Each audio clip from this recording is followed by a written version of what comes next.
তো গাইস, মহরম খেলা দেখতে গিয়ে তোমার কাছে এত এত ভালোবাসা পাবো আমি কখনো ভাবিনি। হ্যাঁ, তো তোমরাকে শুরু থেকে বলি। তো আজকে আমি চলে আইছিলাম 5 পেয়ে, যেখানে হয় আমাদের মহরম খেলা। হ্যাঁ, তো আমি দেখতে চলে আইছিলাম, আর আগে হচ্ছিল মহরম খেলা। এই দেখো, দেখতেই পাচ্ছ সব ড্যান্স করছে, ওই দেখো তোমাকে জুম করে দেখাই। হ্যাঁ, তো আমিও চলে এলাম এইখানে ড্যান্স দেখতে এদের। হ্যাঁ, তো ড্যান্স দেখা শেষ করে আমি চলে এলাম ব্রেক ড্যান্সারে। তো আমার বন্ধু বলছিল ব্রেক ড্যান্সারে চড়বো, তাই আমি আর আমার বন্ধু চড়ে পড়েছি। সালার তখনই ঘুরতে লেগেছে, আমার তো জান বেঞ্জলো আল্লাহ একবার বাঁচছিলাম, তো বাচ্চাও লেসে তো। আর আমি কখনো চড়বো না। হ্যাঁ, তো এইখানে চলে এলো আমাদের ফলোয়ার্স।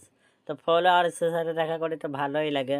এই কদিন ধরে ভিডিও আপলোড করতে পারিনি, কেননা আমি অসুস্থ ছিলাম খুবই। হ্যাঁ, তো এইখানে হচ্ছিল মহরম খেলা ড্যান্স, তো আমিও না সহ্য করে আমিও ড্যান্স করতে লাগি। তো এইভাবে ঘুরছিলাম।